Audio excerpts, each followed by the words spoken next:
Hello students, welcome to Math 1100, Business Calculus, here in fall of 2025. So welcome to this new semester.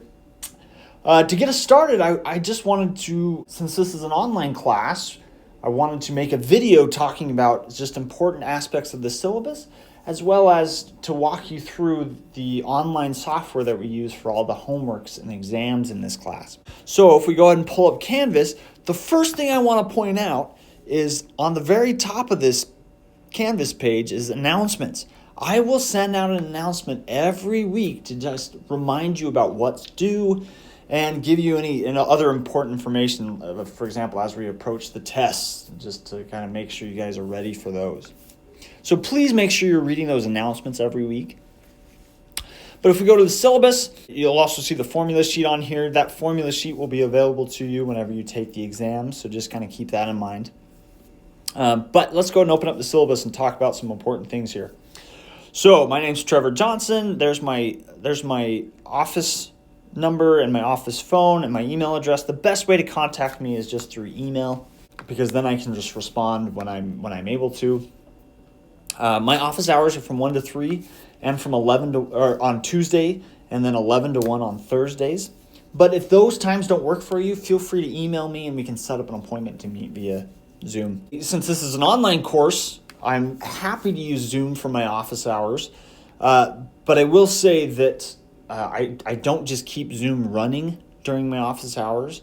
So what will happen is if you want to join via Zoom, you can use this link right here, and that'll put you into my personal Zoom meeting, and that'll send me an email.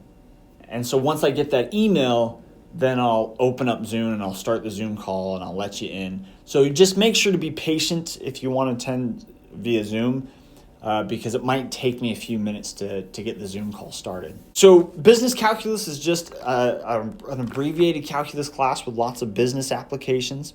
With required course materials, just something to keep in mind is you don't have to buy a textbook. The textbook's already included and you can access it via the online program that we're going to be using. I do recommend having a scientific calculator. We don't allow graphing calculators in this class because there are lots of things that graphing calculators can do that would trivialize what we're trying to have you guys learn. Okay, here's the course breakdown. 4 chapter projects that are each 10%. The homework's 25%. Midterms are 15%. The midterm exam is 15%. There's only one midterm exam. And then there's a cumulative final exam that's 20% of your grade. Okay, and then here's the grade, which your final grade will be based off of your percentage. That's pretty standard. Okay, homework is all on MyLab Pearson. And what's nice about the homework is you can attempt it as many times as you need to in order to get a perfect score. Because it's an online homework, it'll just keep regenerating the problems as long as you need it to until you understand the problem and can get it correct. So there's really no reason why you shouldn't be getting 100% on every single one of your homework assignments. If you fall behind, though, because it's online homework and it auto grades, I'm okay with you turning in the homework late. It will just penalize you 15% for any late work.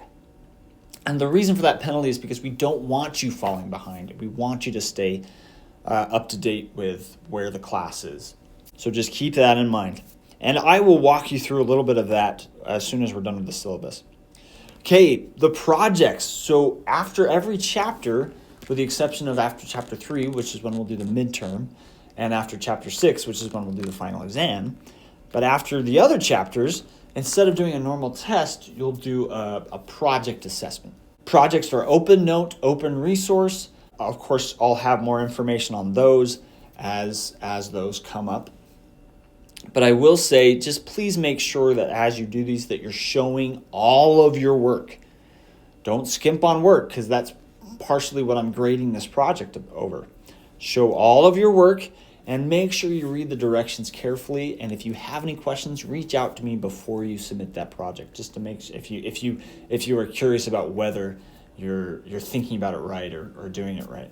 Because with open resources, I'm one of those resources. If you have questions, you feel free to ask me.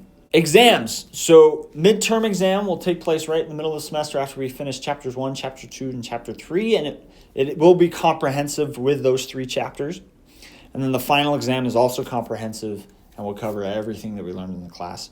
Important things to keep in mind with those exams. Exams are your opportunity to show that you understand the material. And so in order to best do that, we still do the exams in a proctored environment. So these exams will happen at the Utah Tech Testing Center. Now, I understand if you're taking an online class, you may not live in the St. George area. So if you don't, please contact me and we can talk about alternative ways for you to take the exam. Most likely what that will be is using a proctor request form to take the exam at another testing center for a different university. So if this applies to you, please reach out so that we can start working on that as we prepare for the midterm. Those exams, though, are just online through MyLab Pearson as well. So helpful resources and information. Please don't forget that we have a tutoring center here at Utah Tech that specifically is for math. Come down. We've got lots of tutors that are great at calculus that can help you with any questions that you have. And I did make sure to, as we look at important policies and procedures, a lot of these things you'll see on all syllabi, but I did want to make sure and put in an ethical use of AI section. If you're using AI to help in this class, make sure you're using it in a way to where you're still learning. If you use it to just do the homework without having to think about it, you're not going to learn the material and you are not going to be prepared for the test. But AI can be a great resource for studying, a great way to help you understand the homework better. And so I highly encourage you, if that works for you, to do that in a way that helps you learn and doesn't take away learning. Here's our calendar. So things to keep in mind is topics and assignments. Those are the sections that we'll do that week and the assignments that are due that we expect you to work on that week. Those assignments are due on Sunday night before the next week starts. So Sunday night at midnight. So for example, 1.1 and 1.2 are due Sunday the 24th at midnight. Next week, sections 1.3, 1.4, and 1.5 will be due Sunday the 31st at midnight, and so on and so forth. With the projects, I usually extend that due date to the next Tuesday. Disregard that first Chapter 1 project. That's a typo. I moved it to the next week, so that first Chapter 1 project should be there.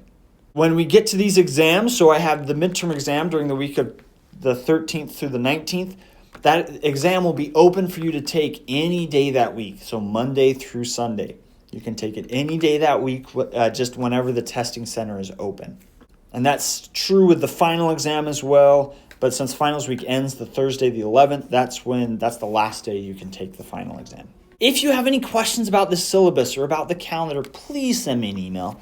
And if there's anything I forgot to talk about, please shoot me an email and I'd be happy to answer those questions. But let me show you how to access your homework. So there's a couple of different ways you can go about this. First of all, you can go and click on assignments, and these are directly linked to Pearson. So if I click on 1.1, let's say, I can go ahead and press launch external tool, and that'll take me to Pearson. Or I can access it by just clicking modules and finding it in my student links. So if I click on my lab math assignments, this will also take me to Pearson. Modules, though, is where you'll also find the instructional videos. So right now, those Chapter 1 videos should be published, and you can start watching those Chapter 1 videos whenever you want. Okay, but if I open up these Math Lab assignments, let me just show you a few cool elements of this Pearson homework software. So if I click on the homework, actually before I open up a question, I want to point out something. So first of all, here's the late penalty, but notice what it says under attempts. You have an unlimited amount of attempts per question. Once again, there's no reason why you shouldn't be getting 100, because if you get a question wrong, you can regenerate it and do it again in order to get full credit on that question. So let's go and open up a question here, and I'll show you some cool things here. If I'm working on this problem and I get stuck, I don't understand it, I don't know how to answer it, there's a couple of resources that Pearson provides, and they're down here in the left-hand corner. You can see this, help me solve this, and view an example, and get more help. Help me solve this, what it will do is it'll take the question you're working on and walk you through it, including making you input some things to help out. But as soon as you're done with this, it will regenerate the problem and give you a new problem to work on so that you can do it yourself. You can also press view an example, which will regenerate a problem and give you a different problem to work on. It'll walk you through it step by step, and it keeps the same problem you were working on earlier. So if you've already put in a lot of effort into the problem and don't want a new problem, don't want it to restart you, I would recommend viewing an example.